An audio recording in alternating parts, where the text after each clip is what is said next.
where you work. Four men say the situation was so bad at Spartan Stores, they quit their jobs and they filed a lawsuit against the company. The suit claims Spartan created an intimidating, hostile, and offensive work environment. ABC 13's Gary Harper has been investigating and has more. Leroy Granderson says he liked working at the Spartan warehouse, but what he didn't like was seeing racial slurs like this scribbled in various places. At first it was fear.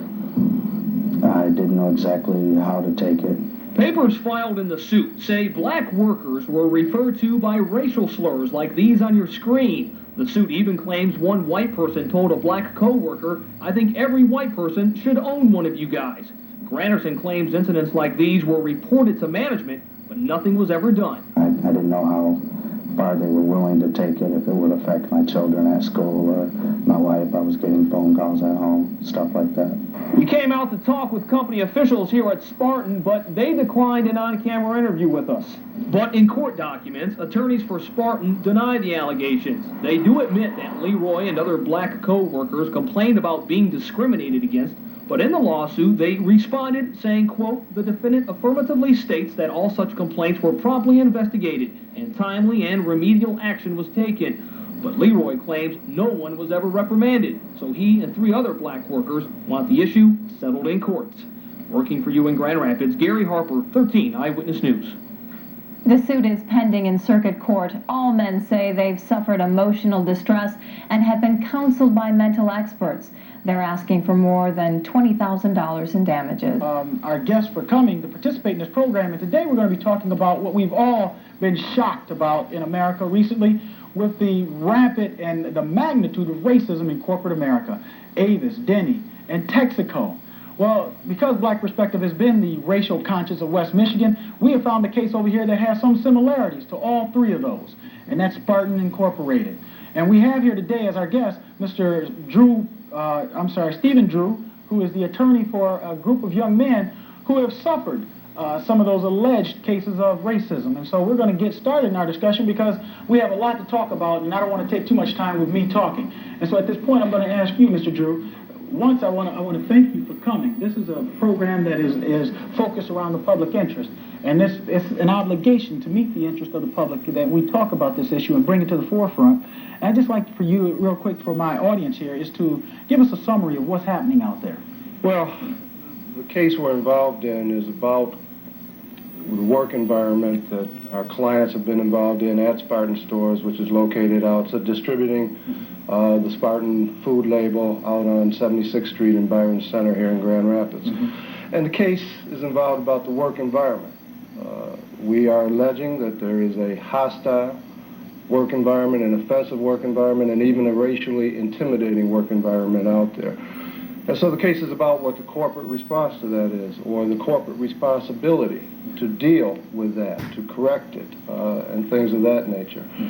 It's about the degree of it that went on, and we think it's been pretty blatant, unfortunately, and how people can go to work and even deal with that type of environment and the effect it can have on people, and what's done or not done, more importantly, what isn't done about it.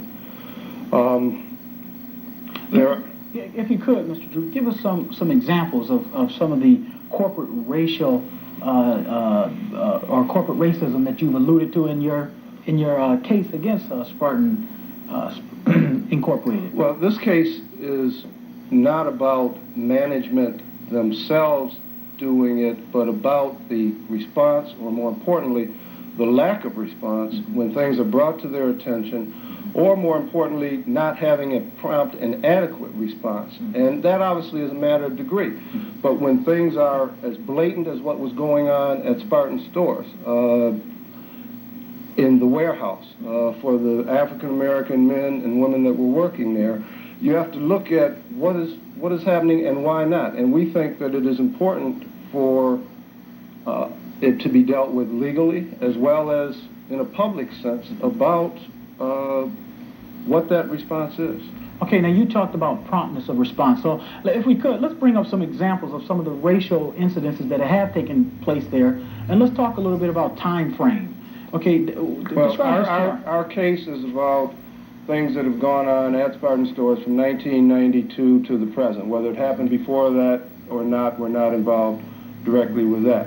What you see there is some of the type of racial slurs, racial epithets that are on different places in Spartan Stores. This happens to be near a bathroom, on the bathroom walls, near the break rooms there were certain things, and these are just but some examples.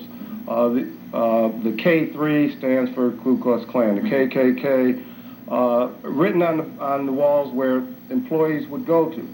The X with a circle and crossed out, that is in reference to Malcolm X. And that symbol not only was there, we believe we will be showing through this case that it was on a lot of the equipment. It was on various things in Spartan Stores for people to see on a daily basis. This is another example of something that was on. This happens to be the bathroom wall. Malcolm is dead, so all of you blacks can stop trying to follow his dreams.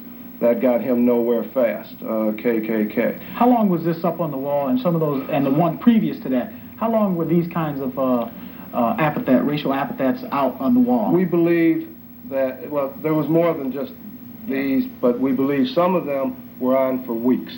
Okay. Some of them would be on and would go away. Some would be on for a lot longer time. Okay, let's go to our next one here, so I can, this right here, read that for me so everybody knows. Well, the top part was also on one of the bathroom walls. Keep it up, Leroy. The Klan will take care of your black ass. Referring to KKK. Referring to one That of is the a direct reference to Mr. Leroy Granderson. Okay.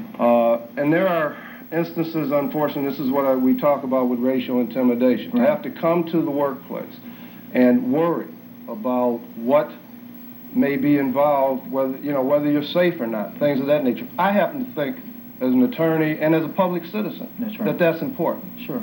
That the work environment under the control of the company is significant. Go file a report, crybaby, and stab all the white boys in the back, tar baby. That's a reference to him trying to report this to his superiors and things of that nature. And reporting it is significant. Okay. And this one is on a picnic table. This is on a picnic table. We believe that it will show this existed on a picnic table for a matter of months. And this insignia, obviously, this is known widely to persons what it means. This was not just on a picnic table. I believe that it was on other places as well throughout the plant from time to time. Okay.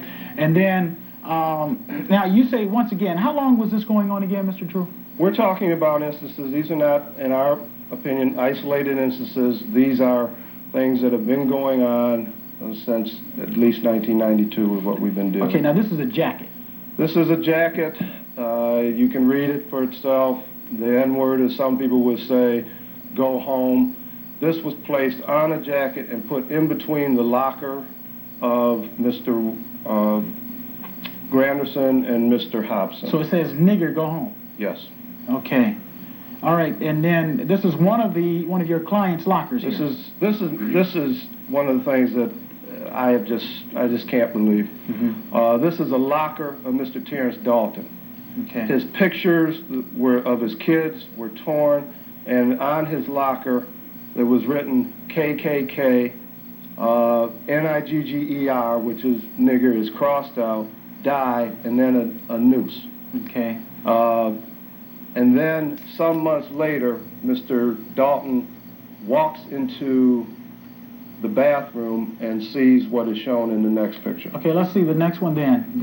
A noose in the bathroom. Holy cow. These are instances. These are not all. These are photographs of things that have occurred, and these are things that we believe are part of the racial environment at Spartan Stores at that time. Spartan, not Spartan Stores, but Spartan Warehouse, Spartan Stores. They distribute Spartan goods and products, the Spartan label. Right, okay, good.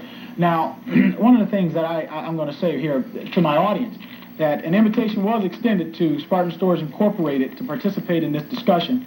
They provided us this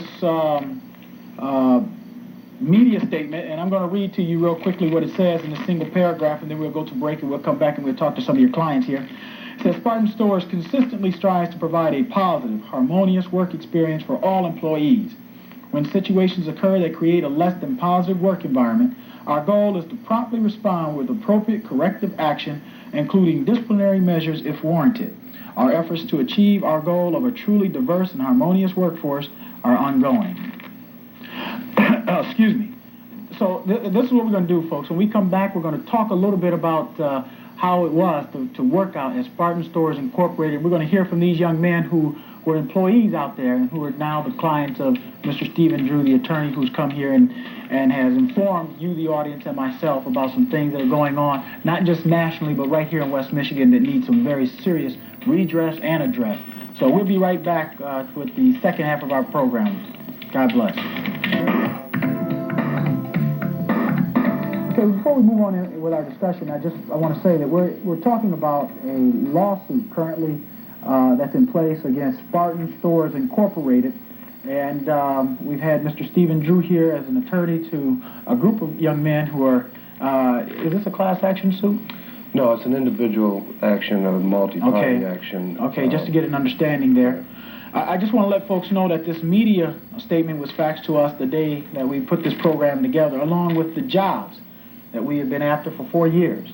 Were sent to us today, and of course, you know, Black Perspective is about economic independence, and so without charging Spartan Stores Incorporated, we've decided that we would like to go ahead and post those jobs because we want African Americans to go out there and apply. We want them to, because one of the ways to combat this kind of racism that's going on is to get more of us out there in positions of authority so that we can respond to this effectively.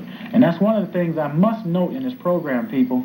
Out of 1,500 employees at Spartan Stores Incorporated, 2.1% are African American. That makes it approximately 30 out of 1,500 are African American, none in upper management, 0. And I was in a conference room talking with some folks from Spartan Stores Incorporated, and on the wall there was nothing but Caucasian faces, Caucasian males, is all that I saw. And so that in my opinion, gives an indication of the kind of culture that currently exists out there at Spartan Stores. Now let me just real quick ask these gentlemen here, and such short notice, right here, let me start with you first, and give us your name before we go through here. Spartan Stores makes a claim in their statement. Our goal is to promptly respond with appropriate and corrective action, including disciplinary measures if warranted. In the situations where you had suffered ethnic intimidation, at any time did you feel that the corporation, or not did you feel, at any time can you recognize any prompt responses to your complaints or your concern? Okay, my name is Mark Hobson, and I've worked with Spartan for nearly 2 years.